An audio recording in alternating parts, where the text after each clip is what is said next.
여러분 안녕하세요. 오늘은 2월 22일 화요일입니다. 와, 오늘 또 저 외출하다가 왔는데요. 날씨가 너무 추워요. 근데 어제만큼은 아닌 것 같아요. 네, 그런데 이번 주 내내 이제 날씨가 좀 춥다고 하니까 이제 막바지 꽃샘추위에 기승을 부리는 것 같습니다. 네. 자, 그래서 오늘은요, 이제 ESG 뉴스 브리핑 영상 하나 찍고요. 그리고 또 이제 곧 우리가 위드 코로나로 가지 않습니까? 그래서 또 여행과 관련된 여행을 ESG랑 연관시켜서 또 여러분께 하나 소개해 드리겠습니다. 네. 그리고 내일은 제가 이렇게 이제 좀 자료를 조사하다 보니까 이 조만간 이 기업 상장을 앞두고 있는 IPO를 앞두고 있는 아주 또 따끈따끈한 이 ESG 기업이 하나 있어서 이거 굉장히 알찬 기업이더라고요. 그 기업을 또 내일 하나 소개해 드리겠습니다. 그래서 지금 소개할 내용들이 많아요. 지금 ESG의 가치를 담은 브랜드들 좀 소개를 해야 하는데 제가 지금 하루에 2편씩 찍어도 모자랄 판이에요. 너무너무 내용들이 많아가지고 지금 선별하느라고 지금 정신없습니다. 자, 그래서 이제 오늘 ESG 뉴스 브리핑 빨리 시작하겠습니다. 네. 자, 첫 번째 뉴스는 DLENC. 이제 우리나라의 또 대표적인 건설사 아닙니까? 또는 이 공장, 플랜트 이런 것도 좀 수주를 하는 것 같아요. 야, 그런데요, DLENC가 이 서해 그린 환경이라는 이 폐기물 업체와 이 탄소 포집 사업을 위한 MOU를 체결했다라는 뉴스가 나왔어요. 야, 그래서 제가 깜짝 놀랐습니다. 이 DLENC는 이제 건설사 가운데 하나로 알고 있었을 뿐인데, 야, 이 기업에서 이산화탄소를 포집하고 저장을 하고 이걸 활용할 수 있는 CCUS 기술을 가지고 있기 때문에 이 서해 그린 환경이라는 이 폐기물 업체는 충청남도 대산에 위치한 폐기물 업체라고 해요. 근데 이제 이 업체랑 손을 잡고서 그 폐기물 이제 소각을 하면서 나오는 이산화탄소들이 상당하거든요. 규모가 상당하게 나오는데 그 이산화탄소를 이 포집을 해가지고 이걸 저장해서 이제 이 탄소만 이제 판매하는 이러한 신성장 사업을 함께 도모하기로 지금 손을 잡은 거예요. 제 영상 가운데 CCUS, 이 이산화탄소를 포집하는 것이 미래의 성장 산업 중에 하나다 라는 그 영상이 있어요. 그거 한번 참고해 보시면은 지금 이 기후 온난화로 가면서 이제 대기 중에 있는 그 이산화탄소를 어떻게 하면 줄일 수 있을까 하는 그러한 방법 중에 하나로서 새롭게 지금 부각되고 있는 신성장 기술 가운데 하나가 CCUS, 즉 이산화탄소를 따로 포집을 해가지고 그걸 저장을 해서 이 탄소만 따로 이 판매하는 그러한 새로운 기술이 등장하고 있고, 그것이 유럽과 미국을 중심으로 해서 이 스타트업들, 신재생에너지 스타트업 분야에서 지금 기술력을 가진 기업들이 지금 등장을 하고 있고, 그런 기업들이 지금 이미 이제 상용화 단계에 들어섰다라고 해서 제가 그런 내용을 영상으로 올린 적이 있어요. 자, 그런데 우리나라 기업 가운데도 지금 이렇게 이산화탄소를 포집을 해가지고 저장을 해서 새로운 원료로 판매하려고 하는 그러한 쪽에 지금 사업을 시작하고 있는 기업들이 몇 개가 있어요. 그런데 오늘 이 DLENC가 상당히 지금 공격적으로 지금 이 신성장 산업인 CCUS 사업에 지금 발을 들이고 있다라는 것을 알게 되었습니다. 그래서 조금 더 구체적으로 이제 내용을 보자 하면은 이 서해 그린 환경이 작년, 이게 2021년도에 이 DLENC와 함께 국내 최초로 탄소 네거티브, 그러니까 탄소를 감축하는, 감소시키는 공장 건설 프로젝트를 추진을 이미 시작했다고 해요. 그래서 사실은 이제 서해 그린 환경이라는 폐기물 업체는 그보다 더 위에 모기업이 있는데 서해 그린 에너지의 계열사 가운데 하나라고 합니다.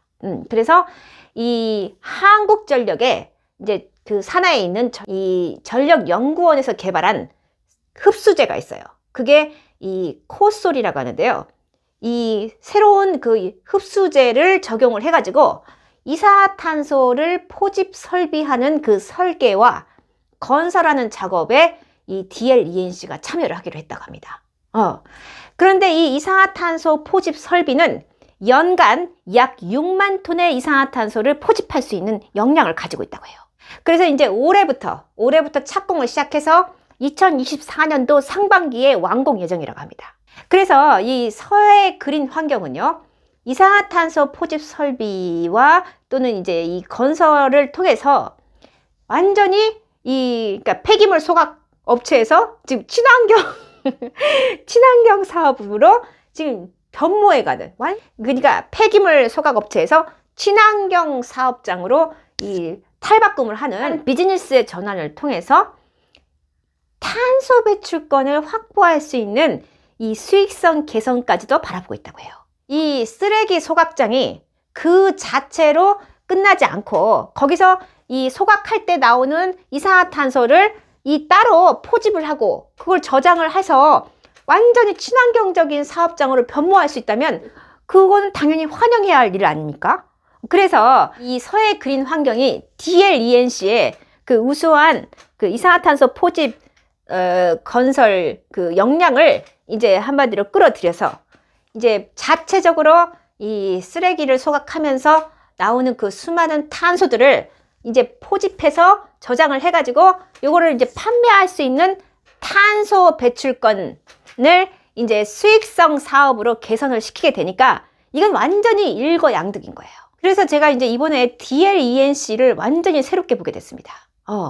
어찌 보면은 DLENC는 이제 뭐 이런 롯데건설이나 현대건설과 같이 이제 대기업 계열사라고 보긴 좀 그렇고, 그치만은 또 이제 중견기업 이상의 또 역량을 가지고 있는 그러한 이제 기술력을 가지고 있는 기업이거든요.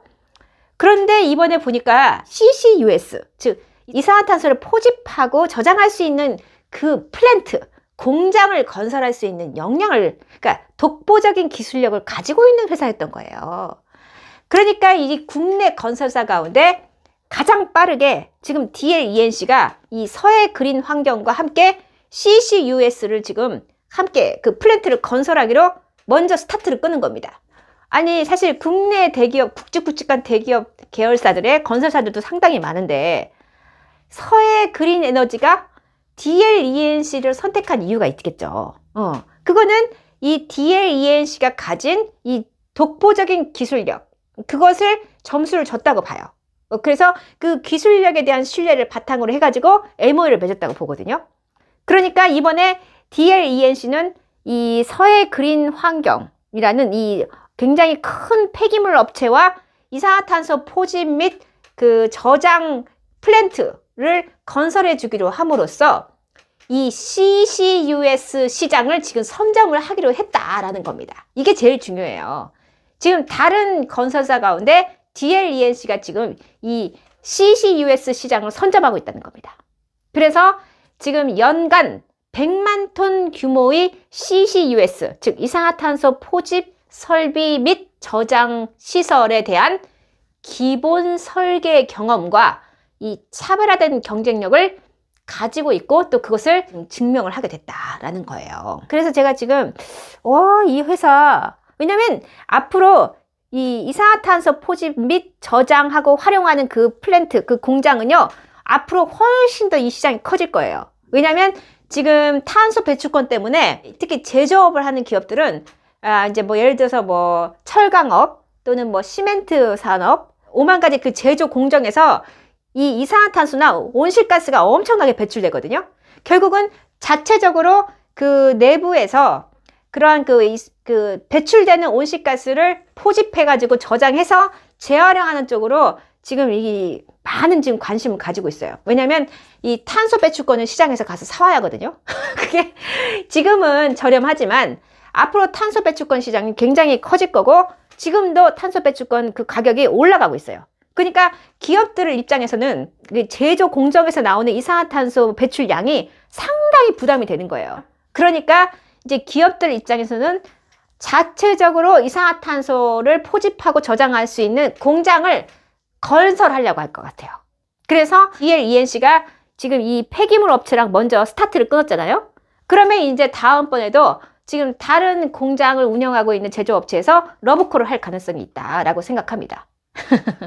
그래서 DLENC가 지금 앞으로 크게 성장할 예정인 이산화탄소 포집 저장, 즉 CCUS 사업을 기반으로 해서 이게 친환경 신사업으로 지금 발빠르게 전환하고 있다라는 점을 여러분께 소개해 드렸습니다.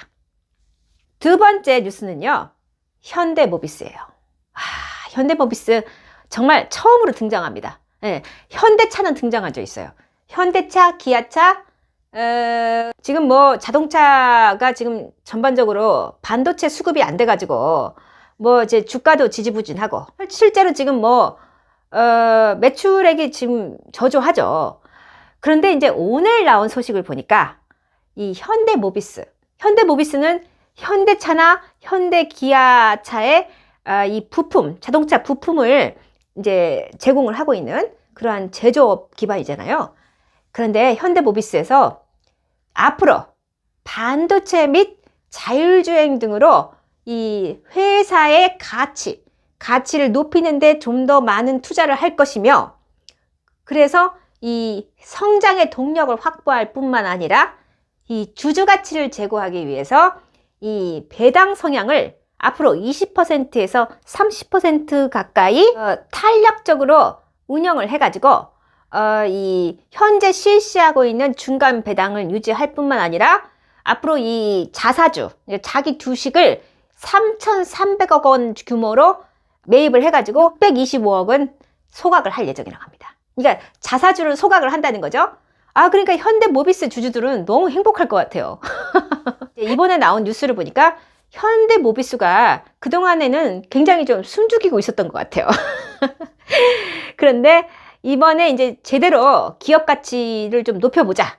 그리고 주주의 이익을 좀 환원하는, 그래서 이제 주주의 어떤 수익률을 좀 더 극대화하는 쪽으로 이 주주 가치를 상향화시키는 그러한 정책을 이제 지금 실시하려고 하는 것 같아요. 그래서 제가 볼 때는 이 현대모비스의 주주가치 제고 정책, 이것은 이제 ESG, 그래서 이제 이 특히 G에 해당되는 그 기업이 벌어들인 수익을 주주들과 함께 공유하는, 이익을 공유하고 배분하는 이러한 차원에서 ESG 경영을 하는 대표적인 또 자동차 업체로서 이미지 제고를 하게 되었다라고 볼 수 있겠습니다.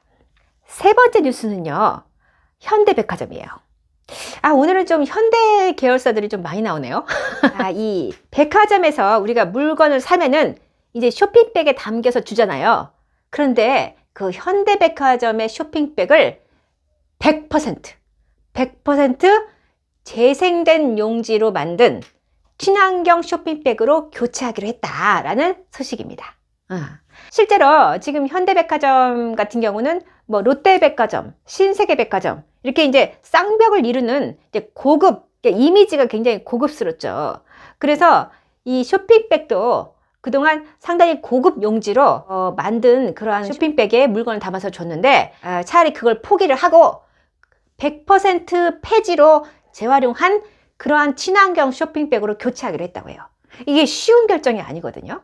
왜냐하면 사실은 이제 그 고급 그 백화점의 이미지가 있어요. 이 쇼핑백 자체를 100% 폐지로 만든 재생용지로 만든다? 그러면 뭔가 이미지가 뭐 이거 쓰레기로 만든 거야? 뭐 이렇게 좀 이미지가 떨어져 보일 수도 있잖아요. 근데 이미지가 좀 실추될 수 있는 그러한 부담에도 불구하고 현대백화점이 이 그 고급스러움을 아예 그냥 내려놓고 친환경 제품으로 아예 그냥 쇼핑백을 전격 교체하기로 결단을 내린 겁니다. 저는 이 점에 있어서는 박수를 쳐주고 싶어요. 이제는요, 이 세련된 디자인 또는 뭐 고급스러운 무슨 품질, 이게 지금 중요하지 않아요. 물론 이것이 이제 어느 정도의 그 고급 이미지, 명품 이미지에 또 중요하기도 하죠. 그런데 최근에는 이 MZ 2030 세대를 중심으로 해서 어떤 움직임이 있습니까? 친환경적인 가치 소비를 하려는 움직임이 커지고 있고, 또 4050도 이 이제 포장지가 많아지고 이제 이게 다 쓰레기로 이제 버려야 하니까 이게 번거로운 거예요. 그러니까 결국은 어차피 버릴 거라면은 이 친환경적이고 재활용 가능한 그러한 포장재를 더 선호하는 쪽으로 지금 소비 경향이 바뀌고 있거든요. 그러니까 이제 그 트렌드가 바뀌고 있는 현상이에요. 그래서 이렇게 환경 친화적인 소비자들의 그러한 요구에 발맞춰서 유통업계도 좀 이제 친환경적인 ESG 경영을 실천하겠다 해가지고 이 고급 용지로 만든 쇼핑백을 과감하게 포기하고 이제 100% 재생 용지로 만든 쇼핑백으로 교체하기로 했다라고 합니다. 이제 일단은 현대백화점 판교점 더 현대 서울에서 친환경 쇼핑백을 시범적으로 선보인 다음에 그다음에 이제 오는 4월부터는 이 압구정 본점 뿐만 아니라 전국의 16개의 현대백화점 모든 점포에 이 친환경 쇼핑백으로 교체를 하기로 했다고 합니다. 네. 네 번째 뉴스는요, SKT예요. SK텔레콤이요, 그 작년에 ESG 경영 또는 친환경적인 사업을 비즈니스를 하고 있는 스타트업들을 선정해가지고 이제 꾸준히 지원을 해왔거든요. 그런데 이 스타트업들이 올해 100억 원가량의 투자를 유치했다고 합니다. 보람이 있는 거죠. ESG와 같은 어떤 친환경적인 그런 비즈니스를 하고 있는 스타트업을 육성하는 프로그램인 ESG 코리아 2021, 이제 거기서 지원을 받았던 스타트업 6곳이 이 외부 투자기관으로부터 100억 원가량의 투자를 유치를 했다라는 그러한 뉴스가 나왔어요. 그래서 이제 이러한 성과에 힘입어가지고 올해도 ESG 코리아 2022에 참여할 기업을 새롭게 선발한다고 해요. 마지막 뉴스는요, CJ 온스타일이에요. CJ 온스타일이 세상에 15년 동안이나 200억 원 상당의 전기 물품을 기부해 왔다고 해요. 저는 진짜 이런 선행을 하는 거는 좀 알려야 한다고 봅니다. 그러니까 이게 그동안 CJ 온스타일이 이렇게 10년 넘게 뭔가 물품을 기부해 왔다는 걸 누가 알았겠습니까? 저는 몰랐거든요. 이런 것들은 ESG 경영 가운데 특히 S, 사회적 공헌, 사회적 기여, 지역사회와의 나눔, 이러한 선행과 연관되는 거거든요. 그래서 이제 이런 거는 알려야 한다고 생각해요. 정기적으로 매월 시행을 해왔다고 해요. 그러니까 이 물품이라 하면 이제 이런 거죠. 뭐 이제 이 취약계층의 가전제품이라던가 독거노인, 미혼모, 뭐 이주민, 뭐 장애인 등등 이제 필요한 여러 가지 가전, 의류, 뭐 이런 가구, 기자재 이런 것들을 공급을 해왔다고 하는 거예요. 이건 정말 아름다운 선행이거든요. 기업들의 이러한 아름다운 선행은 이제 지속적으로 좀 이렇게 뉴스가 나왔으면 좋겠습니다. 그래서 저는 이제 이러한 그 선행을 하고 있는 기업들을 우리가 조금 더 긍정적으로 또 이미지를 제고해 볼 수 있기 때문에 이러한 좀 선행은 앞으로 좀 많은 기업들이 좀 이렇게 해주셨으면 좋겠다라는 생각이 들었습니다. 네. 자, 그래서 오늘은 여기까지 방송하고요. 바로 이어서 제가 여행과 ESG를 관련시킨 또 아주 재미있는 콘텐츠를 여러분께 소개해 드리겠습니다. 네. 그럼 여러분 조만간 뵙겠습니다. 감사합니다.